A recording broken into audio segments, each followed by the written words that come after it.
আল্লাহ নবী হযরত আবু বকরের উরুর উপর শুয়ে আছেন। আবু বকর লক্ষ্য করে দেখলেন অনেকগুলি গর্ত দেখা যায়। অনেকগুলি যখন গর্ত দেখা যায়, আবু বকরের গায়ে চাদর ছিলেন, চাদরগুলো ছিঁড়ে ছিঁড়ে ওই গর্তগুলো বন্ধ করতে লাগলেন।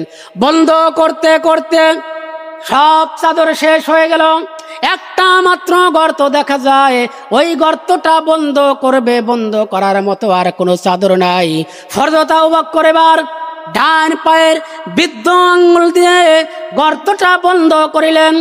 আল্লাহ নবী আবু বকরের উরুর উপরে সুন্দরভাবে ঘুমিয়ে গেছেন, কিন্তু এক পাহাড়ে বিষধর সাপ গর্ত থেকে বাহির হবে, বাহির হওয়ার জন্য বারংবার চেষ্টা করতেছে, কিন্তু বাহির হতে পারে নাই।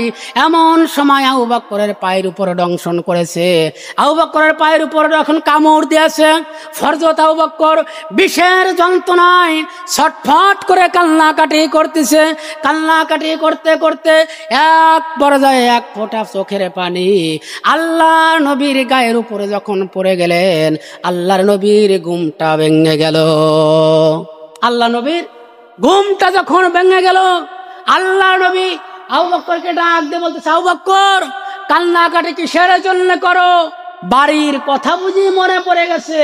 বাড়ির মহব্বতেই কান্নাকাটি করতেছো? হযরত আবু বকর বলেন, ইয়া রাসূলুল্লাহি, ইয়া হাবিবাল্লাহ, হুজুর, আল্লাহ নামের কসম করে বলতেছি, বাড়ির কথা মনে পড়ে নাই, জায়গা জমির কথা মনে পড়ে নাই, ছেলে সন্তানের কথা মনে পড়ে নাই, স্ত্রীর কথা মনে পড়ে নাই, তাহলে কান্দো কেন? আবু বকর বলতেছি, ইয়া রাসূলুল্লাহ, সাপে দংশন করেছে, ওই সাপের বিষের যন্ত্রণায় কান্নাকাটি করতেছি। সাপে কামড় দিয়েছে, এই কামড় দেওয়ার কারণে কান্নাকাটি করতেছি। আল্লাহ নবী বলেন, আবু বকর, তুমি এত কষ্ট করতেছো, সাপে কামড় দিয়েছে, কষ্ট করতেছো, আমাকে আগে কেন বলো নাই? আমাকে আগে কিসের জন্য বলো নাই?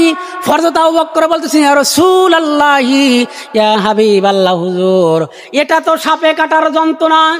এই যন্ত্রণায় যদি আমার কলিজাটা পর্যন্ত ছিঁড়ে যেত, আল্লাহ নবী আরাম ফরমাচ্ছিলেন, আল্লাহর নবীর আরামের বিঘ্ন ঘটাতে পারিতাম না।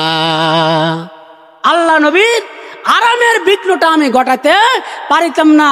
নবী শুয়ে আছে আর নবীকে আমি জাগৃত করব, এটা আমার পক্ষে কখনোই সম্ভব না।